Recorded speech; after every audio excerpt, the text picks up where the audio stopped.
Kami ang kabataang may kwento ng pananampalataya at pagtugon. Pagmamahal at paglilingkod. Ako po si Kuya Michael. At ako si Ate Ali, At ito, ang Servant ni God Podcast. Grabe! Naka 10 episodes na tayo. Pang 10th episode na natin ito. Grabe! Ang episode Ang dami na to. nating na-share na kwento ng mga kabataan. At alam kong napakadami pa din na may ibahagi natin sa kanila. Kasi parang kasi 10 na yon pero parang maunti pa siya sa Oo. sobrang napakadaming pinagdadaanan ng mga kabataan. At ang dami pa nating Parang problematic naman yung mga, hindi naman. ang dami pa natin pating may experience na in the future na Yes. ikukwento sa ating podcast. Mga growth, Oo. yung mga Development. heartaches, heartaches, Ang at mga syempre problema. yung mga moments of ng blessings. So Ang yeah, grace. sobrang daming kailangan ibahagi at i-share. Kasi yun yung buhay ng mga kabataan eh. Mm-mm.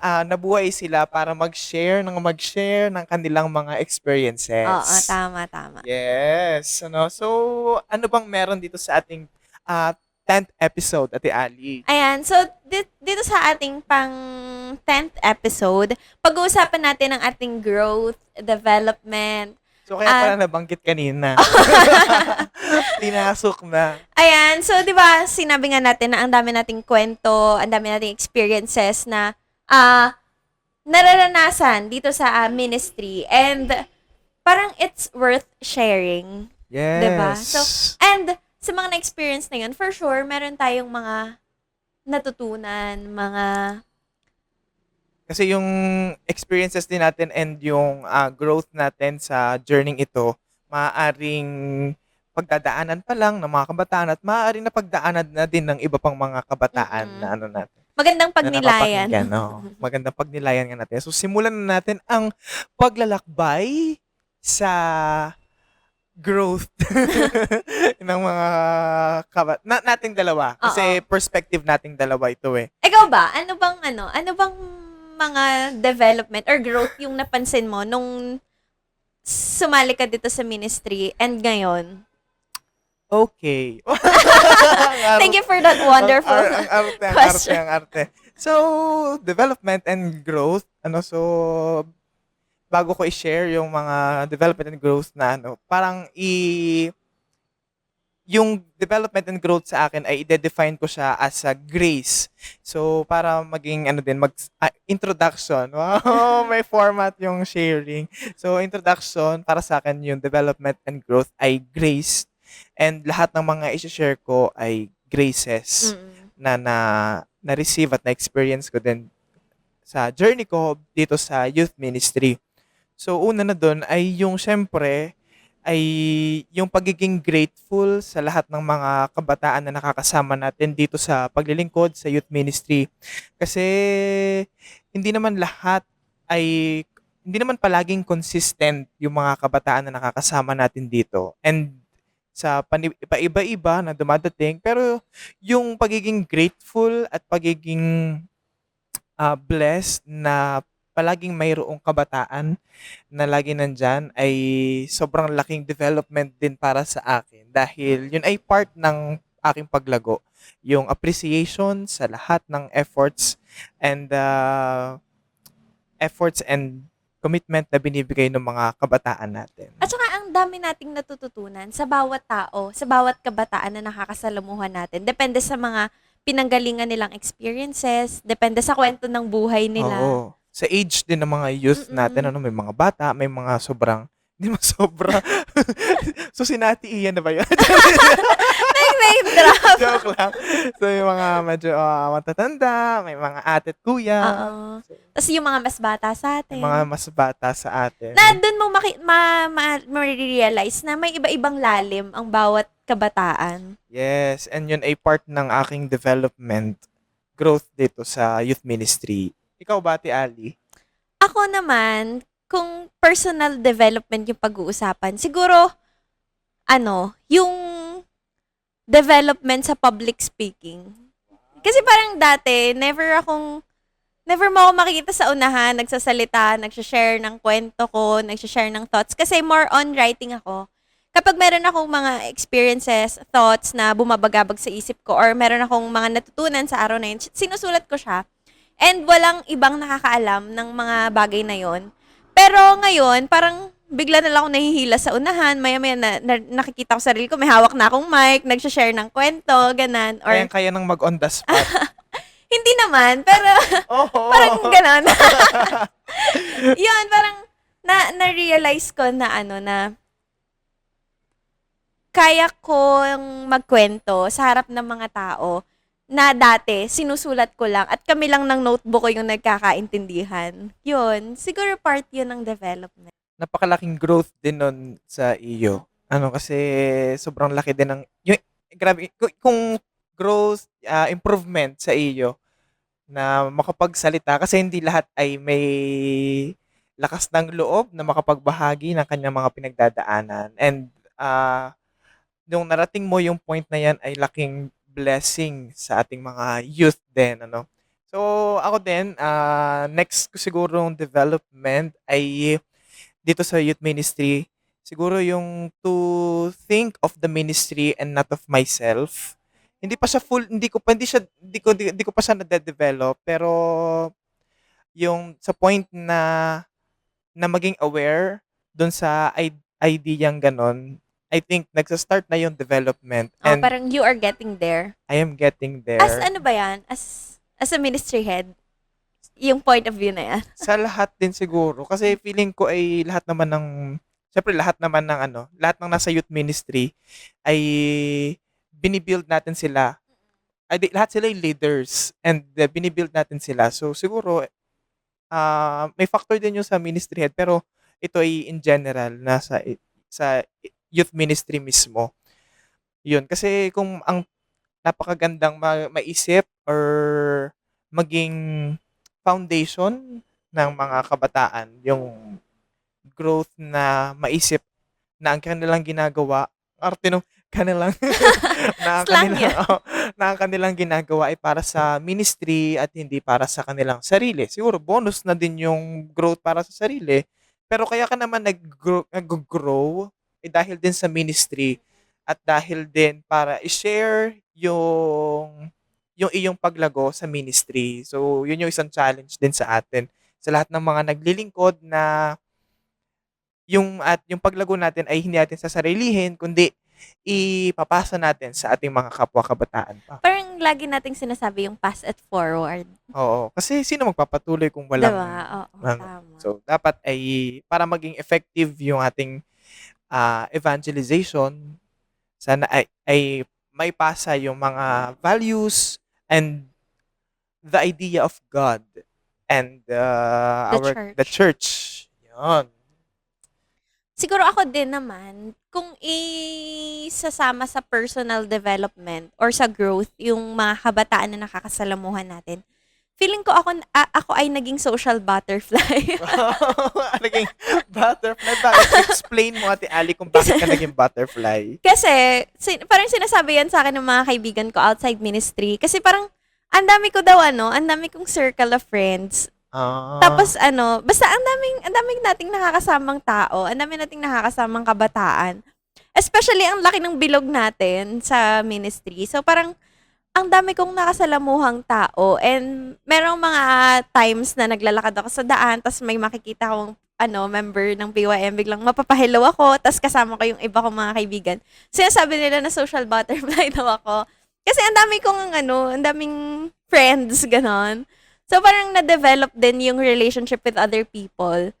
Yun, parang ang gandang experience na meron kang meron kang nakakasalamuhan ng mga ibang tao and natututo ka sa bawat kwento nila. Naalala ko yung pagkasama ko din yung mga kaibigan ko din naman, other circle of friends, mga ganon. Pag siyempre dati sa simbahan tayo, dati nakakasalamuha, marami tayong na-encounter, ganyan. Pag may kinakawayan din ako or mga matatanda, parang sabi nila kulang na lang daw maggawa ng banner, kumandidato, Hindi, wala po doon yung hilig ko. Wala po doon. Nandito po. Nandito po talaga. Nasa service. Oo. Ayun, so parang, ang ganda lang ng na maraming, yun nga, ang dami nating nakakasalumuha. Tas iba-iba siya, iba-ibang kwento. And yun, dun tayo natututo. Yes. At isusunod ko na din para sa aking development and growth na i-share sa inyo ay yung ah, to be loving at all times. To be a loving servant. Yun. Kasi kapag kumbaga ay kapag hinaluan mo ng yung mga sangkap pag hinaluan mo ng pagmamahal yung mga sangkap ng ino-offer sa'yo ng buhay para mas magiging magaan ng lahat. For example, ay yung mga problems, struggles, pero yun, mabigat. Mabigat yung words na problems and struggles, pero kapag tinignan mo siya sa perspective ng isang taong mapagmahal, magiging magaan yung mga ganong sitwasyon. At syempre, napakahalaga din nun kasi dito sa napakahalaga ng relationship sa ministry. Kaya part din ng development ay yung piliing magmahal palagi kasi yun yung nagpapabuhay at nagpapatibay at nagpapatatag sa mga kabataan ng youth ministry. Yung pagmamahal. Siyempre yun ay pagmamahal na galing sa Diyos. Parang love is the root of all the goodness that we do. Ah, Yes. ang arte! Actually parang lahat ng emotions, lahat-lahat parang yung pinaka-center talaga nun ay love. Oo. Lahat. And dahil iba-iba nga yung mga nakakasalamuhan natin every day, or every activity, every gathering, parang iba-iba din ng way ng love yung na-experience natin, which is magko-contribute sa growth natin na parang okay, may iba-ibang way of love. Merong, alam mo yun, parang may incorporate natin din yung mga love languages Love ng languages. people. Oo. Na-experience natin yun sa ministry. Tapos yun yung magko-contribute din sa development natin and growth. Oo. Pag pinili mong intindihin din yun, kasi syempre may iba't iba kayong love languages sa mga tao. Pag pinili mong intindihin ng bawat tao na may iba't ibang love languages, sobrang mahirap, pero yun ay doon sa process na de-develop din yung iyong pagkatao. Kasi hindi madaling imintindi ng mga tao. Pero pag naintindihan mo sila, magiging meron na kayong pinagsasaluhan sa buhay. Kasi you are connected na sa kanilang personality. Yun. Kaya laking challenges din na maintindihan at maintindihan kung paano magmahal ang mga bawat tao. Yun. Siguro kung mag-a-add din ako ng iba pang experiences and development. I mean, kung mag-a-add ako ng mga development pa and growth, siguro part doon yung na-experience natin na parang we are blessed na marami tayong opportunities na umattend ng mga retreat, ng mga recollection, and time to, ano mo yun, parang time to reflect on the things that have happened. To pause. Oo. To rest. To rest. Ayan. To be quiet. And, alam mo yun, yung parang magpahinga muna tayo sa outside world. Yes, to be with God. Oo. Ay, grabe. Magdasal, Oo. magnilay. Nang kasama mo lang ay mga hangin, Oo. huni ng ibon. Walang technologies, ganyan. Tapos, wala kang pakialam sa oras na may kailangan kang matapos. Kasi, nandun yung focus mo na magnilay lang, na ikaw lang at ang Diyos. At ang mga kasama mo sa bilog. Ayun, parang, we are blessed na naka-experience natin yun. And, through that, nagko-contribute sa growth and development natin. Yung, parang sa mga retreat, kasi iba-iba syempre yung pinag-uusapan natin sa mga retreat. Parang, yung mga na-experience natin na retreat, iba-iba yung deepness, iba-iba yung mga lessons na natututunan natin. And parang doon na natututo tayo na iba-ibang way kung paano natin tingnan ang buhay. Kung paano natin i-perceive yung mga nangyayari sa atin. Kung paano natin titingnan yung mga bagay na yung mga problema, kung paano natin haharapin. Parang nakakatulong talaga yung retreat. And we are lucky enough na na-experience natin yun. So parang through that, sobrang grateful ko sa sa ministry for making me experience that that kind of, you know, So, grabe. parang na-miss ko naman bigla mag-retreat. Oo, kailan ba ulit tayo Magpunta sa retreat magre-retreat? house, 'yan. Pero Parang itong, kailangan ko ng pahinga. pero itong itong podcast natin ito ay nagsisilbing pahinga na din natin. Mm. Dahil dito na tayo nakakapagbahagi, dito natin naiintindihan kung ano ba nangyayari, dito natin na-appreciate ang buhay ng isang kabataan. So, ito'y pahinga na din at part din ng development and growth natin kasi nakakapagbahagi din tayo sa kanila. Yan. So, isusunod ko na din development and growth na patuloy pa din namang dinedevelop. Siguro, napakahalagang ma-develop din ng lahat ng mga kabataan ay yung humility dahil one of the sangkap. Oh, magic sarap na mamaya sasabihin ko dito. Lagi na ako sangkap ng sangkap. Magluluto na ba tayo? Magluluto na tayo dito. Pero yung parang ma-maintain and yung healthy na paglilingkod ay yung meron kang humility. Kasi sa pag-grow mo, sa pag-grow, na pag-develop, maraming ideas, maraming information, maraming malalaman about the church, maraming makakasama. Siyempre, yung humility ay napaka-importante kasi doon ka dadalhin ng humility sa tamang daan, sa daan kung saan kasama mo ang Diyos na ikaw ay nasa ibaba lamang. Doon mo, yung humility ay ang magpapaunawa sa iyo na may Diyos. Kasi kung wala kang humility, baka mamaya iniisip na natin na tayo na ang Diyos. Yun. So, napaka magandang growth din na isa sa buhay yung humility. Siguro dun sa humility, 'di ba? Parang na-expose nga tayo sa mga Catholic practices. Parang marami tayong natututunan dito sa simbahan. Pero yung mga lessons na 'yon, parang hindi dapat siya nagiging way or nagiging, alam mo yun, parang hindi dapat siya nagiging way para maging entitled tayo na marami tayong nalalaman. So, we should be humble and parang yung mga natututunan natin dito sa simbahan, parang we should be an instrument para i-spread siya sa ibang tao in a good way. Hindi yung parang nagiging entitled ka na, ay, alam ko to. Parang hindi dapat ganun. So, parang habang tumatagal tayo, habang natututo tayo ng mga bagay-bagay, napakahalaga na humble tayo. And parang, ayun, Yun yung isang sa mga challenges ng mga kabataan natin. Siguro maganda din na yun ang maging challenge natin sa kanila, hamon to be humble enough and to be a loving servant of God. So yun yung may iwan siguro natin sa kanila dito sa ating 10th episode. Yun. napakaganda. Napakaganda, oo. Pero kung may last na i-add ko sa development and growth, siguro sa akin ay yung to control my feelings but pero yung hindi i-abandon kung ano yung nararamdaman ko.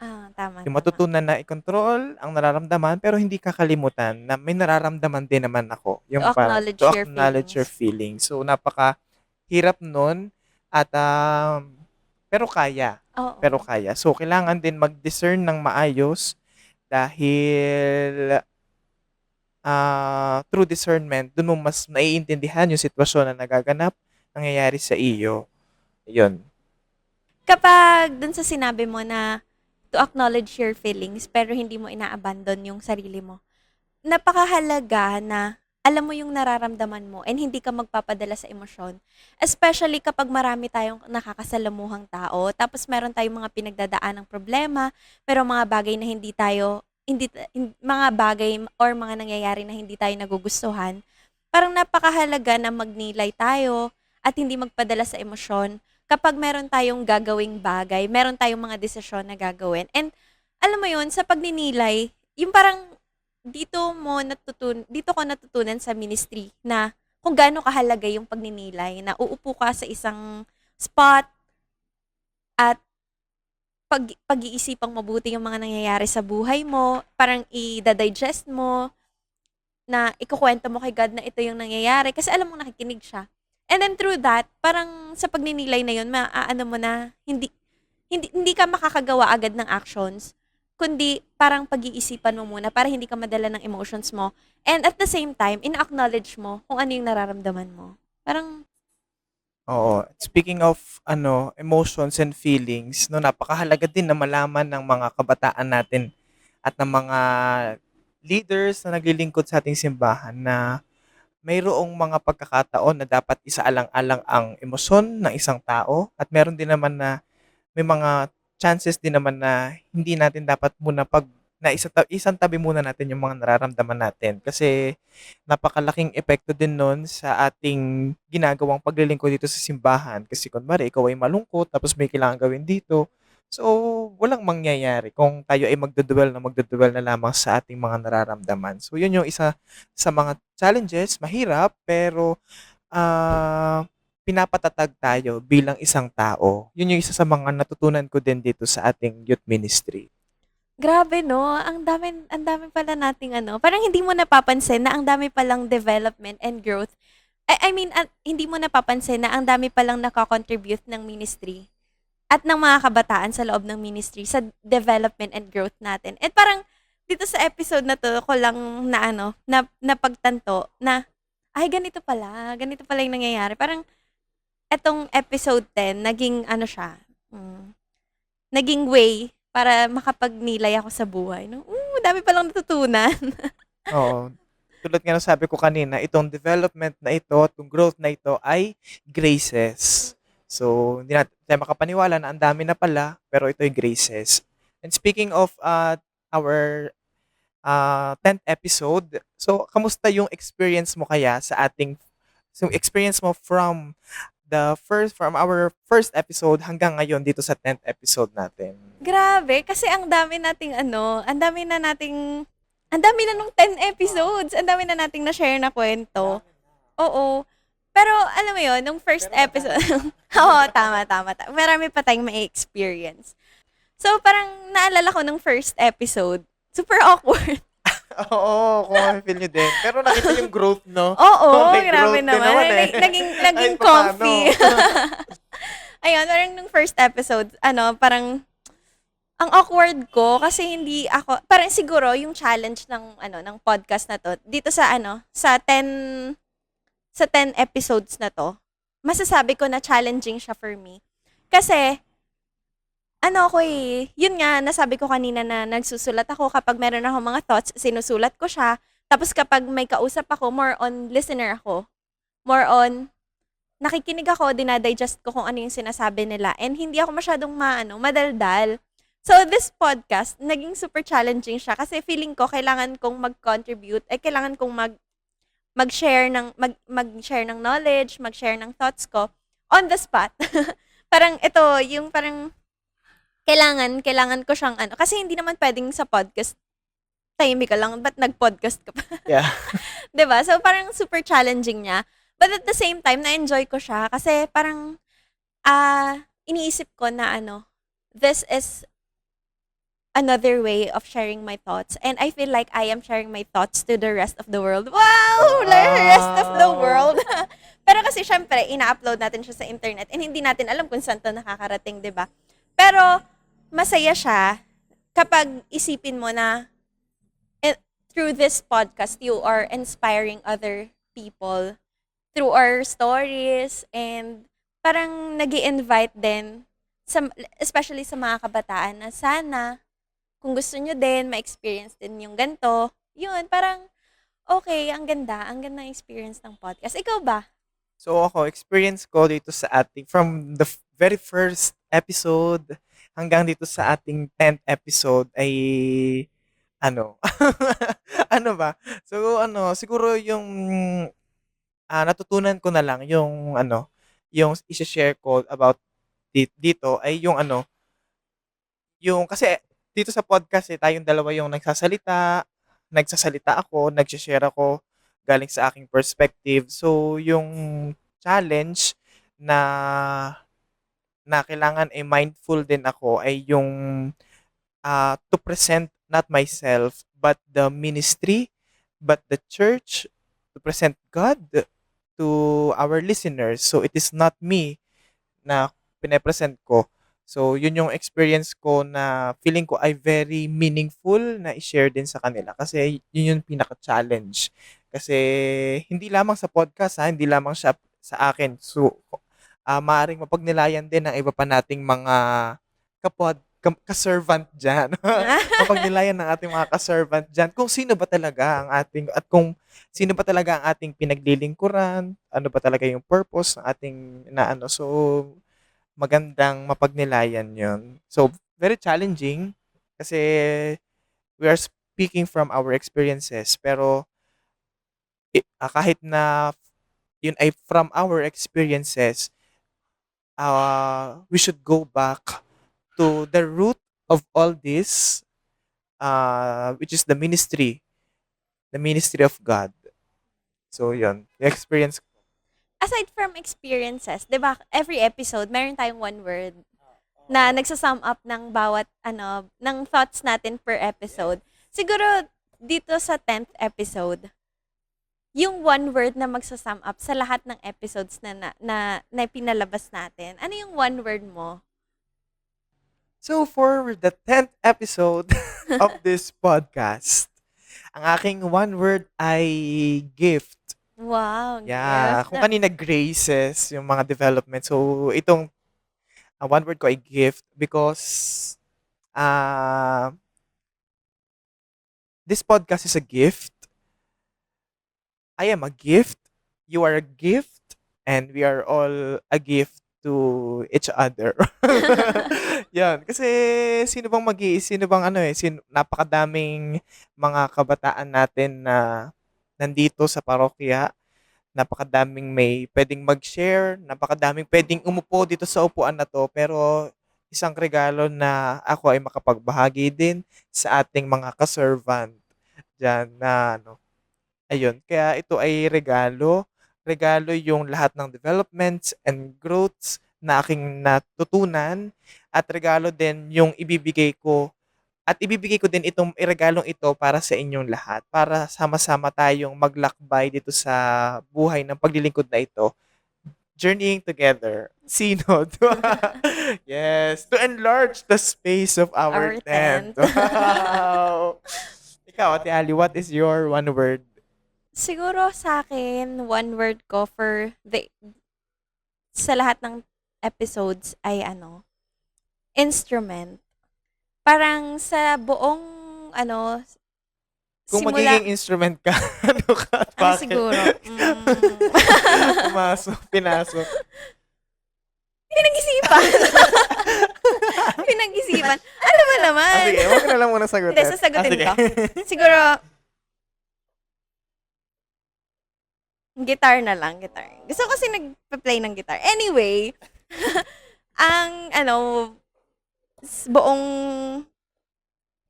from episode 1 to episode 10, feeling ko I was an instrument by God. I was an instrument to spread love, to spread positivity, to spread the stories of every members of the ministry. And feeling ko instrument ako para maging, alam mo yon, para malaman ng mga tao kung ano bang meron dito sa ministry. Kung anong meron dito sa anong kwento ng mga kabataan.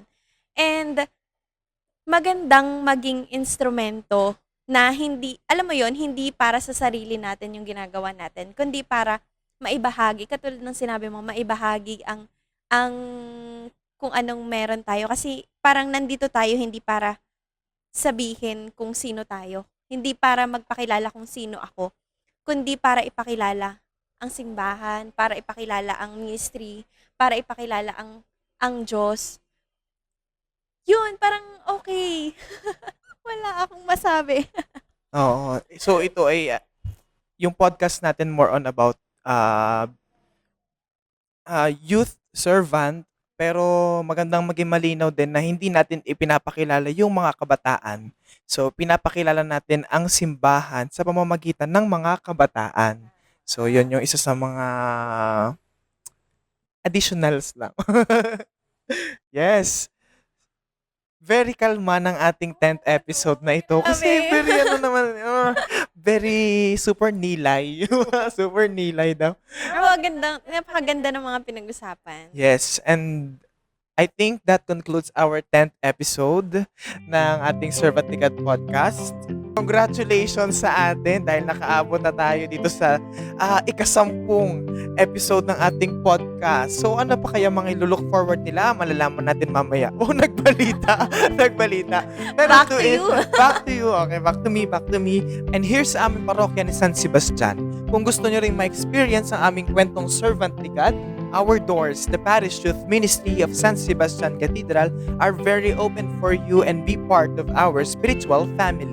Kung meron kayong mga kwento or gustong i-share na experience of being a youth servant ni Lord, you can comment here sa comment section and inspire our fellow kabataan. Sa mga gusto pong magpahatid ng kanilang donation or sponsorship para mas mapaganda pa ang ating podcast at makatulong sa mga future projects naming mga kabataan, naka-flash po sa screen ang ating GCash number at QR code. Ngayon pa lamang po ay maraming salamat na sa inyo at ipagdasal niyo po kami at kayo ipagdadasal namin. Assurance na po yun.